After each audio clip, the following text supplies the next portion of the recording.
Hello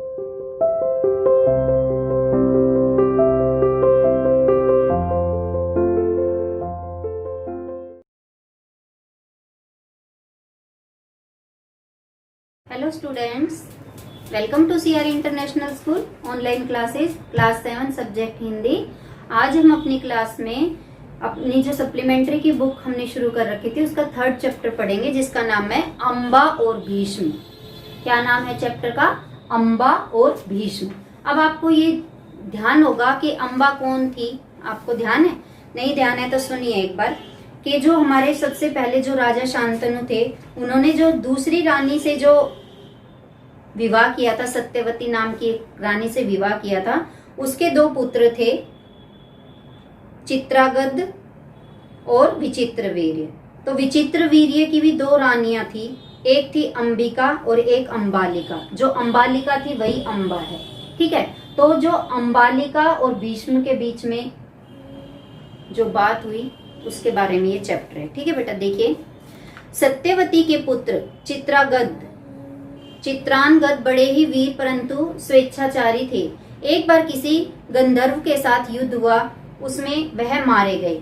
उनके कोई पुत्र न था, इसलिए उनके छोटे भाई विचित्रवीर्य हस्तिनापुर की राजगद्दी पर बैठे। विचित्रवीर्य की आयु उस समय बहुत छोटी थी, इस कारण उनके बालिग होने तक राजकाज भीष्म को ही संभालना पड़ा।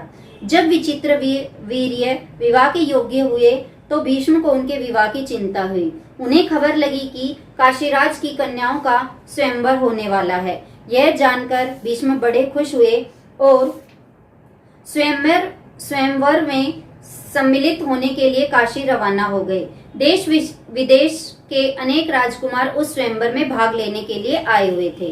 राजपुत्रियों को पाने के लिए आपस में बड़ी स्पर्धा थी। स्पर्धा मतलब कंपटीशन था। क्षत्रियों में भीष्म की प्रतिज्ञा की प्रतिष्ठा अद्वितीय थी। उनके महान त्याग और भीषण प्रतिज्ञा का हाल सब जानते थे। इसलिए जब वह स्वयंवर मंडप में प्रविष्ट हुए तो राजकुमारों ने सोचा कि वह सिर्फ स्वयंवर देखने के लिए ही आए होंगे। कि जब भीष्म उस स्वयंवर में पहुंचे तो भीष्म की जो शक्ति थी उसका अंदाजा सभी राजकुमारों का था, जो और दूसरे राज्यों से, दूसरे देशों से आए हुए थे। जब भीष्म को उस सभा में देखा तो वो सब लोग ये सोचे कि ये अब तो इन जो ये राजकुमारियां, इनको यही शादी करके ले जाएगा, क्योंकि यह बहुत ही ज्यादा शक्तिशाली है। तो वो अपने आप सोचने लगे कि हम तो सिर्फ स्वयंवर को देखने ही आए हैं। परंतु जब स्वयंवर में सम्मिलित होने वालों ने भीष्म ने भी अपना नाम दिया तो अन्य राजकुमारों को निराश होना पड़ा। उनको पता था कि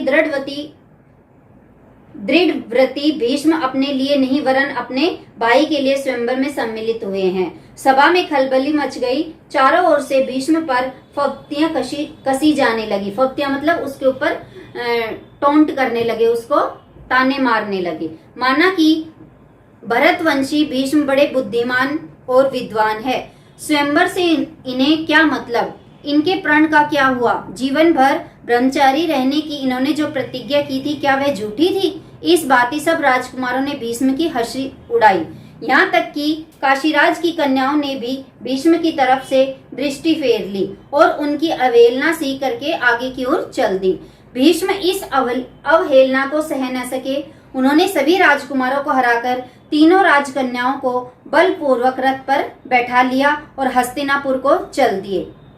सोप देश का राजा शालव बड़ा वीर था। काशीराज की सबसे बड़ी कन्या अम्बा उस पर अनुरुक्त थी और उसको मन ही मन अपना पति मान चुकी थी। शालव ने भीष्म के रथ का पीछा किया और उनको रोकने का प्रयत्न किया। इस पर भीष्म और शालव के बीच घोर युद्ध छिड़ गया। भीष्म ने उसे हरा दिया, किंतु काशीराज की कन्याओं की प्रार्थना पर उसे जीवित ही छोड़ दिया गया। भीष्म काशीराज की कन्याओं को लेकर हस्तिनापुर पहुंचे। विचित्रवीर्य के विवाह की सारी तैयारी हो जाने के बाद जब कन्याओं को विवाह मंडप में ले जाने का समय आया तो काशीराज की बड़ी बेटी अम्बा एकांत में भीष्म से बोली, गांगे। गांगे क्यों बोला है बेटा? भीष्म को गांगे क्यों बोला? क्योंकि ये गंगा के पुत्र थे, इसलिए। गांगे, मैंने अपने मन में सोप देश के राजा शालव को अपना पति मान लिया था। इसी बीच आप मुझे बलपूर्वक यहाँ ले आए। मेरे मन की बात जानने के बाद आप मेरे बारे में जो भी उचित समझे करें। भीष्म को अम्बा की बात जची। उन्होंने अम्बा को अपनी इच्छानुसार उचित प्रबंध के साथ शालों के पास भेज दिया और अम्बा की दोनों बहनों अंबिका और अंबालिका का विचित्र वीर्य के साथ विवाह करा दिया। अम्बा अपने मनोनीत पर सौभ राजशालों के पास गई और सारा वृतांत कह सुनाया। उसने कहा, राजन, मैं आपको ही अपना पति मान चुकी हूँ। मेरे अनुरोध से भीष्म ने मुझे आपके पास भेजा है। आप मुझे अपनी पत्नी स्वीकार कर लें। पर शालव ने माना। उसने अम्बा से कहा, सारे राजकुमारों के सामने भीष्म ने मुझे युद्ध में पराजित किया और तुम्हें बलपूर्वक हरण करके ले गए। इतने बड़े अपमान के बाद मैं तुम्हें कैसे स्वीकार कर सकता हूँ? तुम्हारे लिए अब उचित यही है कि तुम भीष्म के पास जाओ और उनकी सलाह के मुताबिक ही काम करो। बेचारी अम्बा हस्तिनापुर लौट आई और भीष्म को सारा हाल कह सुनाया। उन्होंने विचित्र वीर्य से कहा, वत्स, राजा शालव अम्बा को स्वीकार नहीं करता। इससे विदित होता है कि उसकी इच्छा अम्बा को पत्नी बनाने की थी ही नहीं। अब उसके साथ तुम्हारा ब्याह करने में कोई आपत्ति नहीं रही है। पर विचित्र वीर अम्बा के साथ ब्याह करने को राजी न हुए। बेचारी अम्बा न इधर की रही न उधर की। कोई और रास्ता न देख वह भीष्म से बोली, गांगे, मैं तो दोनों ओर से ही गई। मेरा कोई भी सहारा न रहा। आप ही मुझे हर लाए थे। अतः अब आपका यह कर्तव्य है कि आप मेरे साथ ब्याह कर लें। देखिए बेटा, आगे भीष्म ने उसकी बात ध्यान से सुनी और अपनी प्रतिज्ञा की याद दिलाकर बोले, अपनी प्रतिज्ञा मैं नहीं तोड़ सकता। उन्होंने अम्बा की परिस्थिति समझकर विचित्र वीर्य से दोबारा आग्रह किया, पर वह न माना। भीष्म ने अम्बा को फिर समझाया और कहा कि सौभ राजशालों के ही पास जाओ और एक बार फिर प्रार्थना करो। लाचार अम्बा फिर शालों के पास गई और उसकी बहुत मिन्नतें की, लेकिन दूसरे की जीती हुई कन्या को स्वीकार करने में सौभराज ने साफ इनकार कर दिया। अम्बा इस प्रकार 6 साल तक हस्तिनापुर और शोभ देश के बीच ठोकरें खाती फिरी। उसने अपने इस सारे दुख का कारण भीष्म को ही समझा। उन पर उसे बहुत क्रोध आया और प्रतिहिंसा की आग उसके मन में जलने लगी। भीष्म से बदला लेने की इच्छा से वह कई राजाओं के पास गई और उनका अपना दुखड़ा सुनाया। भीष्म से युद्ध करके उनका वध करने की उसने राजाओं से प्रार्थना की, पर राजा लोग तो भीष्म के नाम से ही डरते थे। किसी में इतना साहस न था कि भीष्म से युद्ध करे। क्षत्रियों के एकदम निराश होकर अम्बा ने तपस्वी ब्राह्मणों की शरण ली। तपस्वियों ने कहा, बेटी, तुम परशुराम के पास जाओ, वे तुम्हारी इच्छा अवश्य पूरी करेंगे। तब ऋषियों की सलाह पर अम्बा परशुराम के पास गई।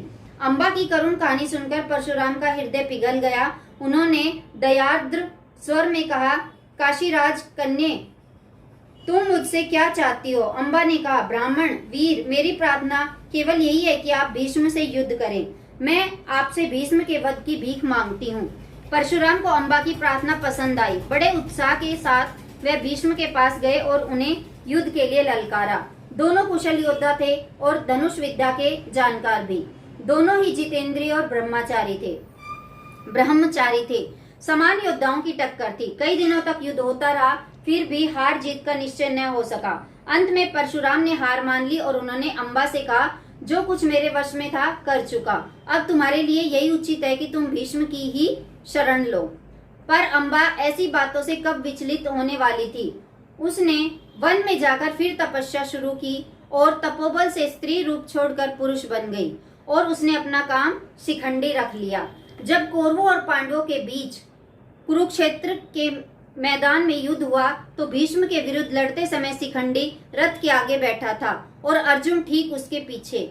ज्ञानी भीष्म को यह बात मालूम थी कि अम्बा ही शिखंडी का रूप धारण किए हुए है, इसलिए उन्होंने उस पर बाण चलाना अपनी वीरोचित प्रतिष्ठा के विरुद्ध समझा। शिखंडी को आगे करके अर्जुन ने भीष्म पितामह पर हमला किया और अंत में उन पर विजय प्राप्त की। जब भीष्म आहत होकर पृथ्वी पर गिरे तब जाकर अम्बा का क्रोध शांत हुआ। ठीक है बेटा, ये आपको समझ में आया होगा कि भीष्म और अम्बा के बीच में किस तरह क्या क्या बातें हुई थी। ये आपने इस 3rd चैप्टर में पढ़ लिया। अब हम कल इस 3rd चैप्टर के शब्दार्थ और इसके क्वेश्चन आंसर के साथ मिलेंगे। तब तक के लिए bye, have a nice day.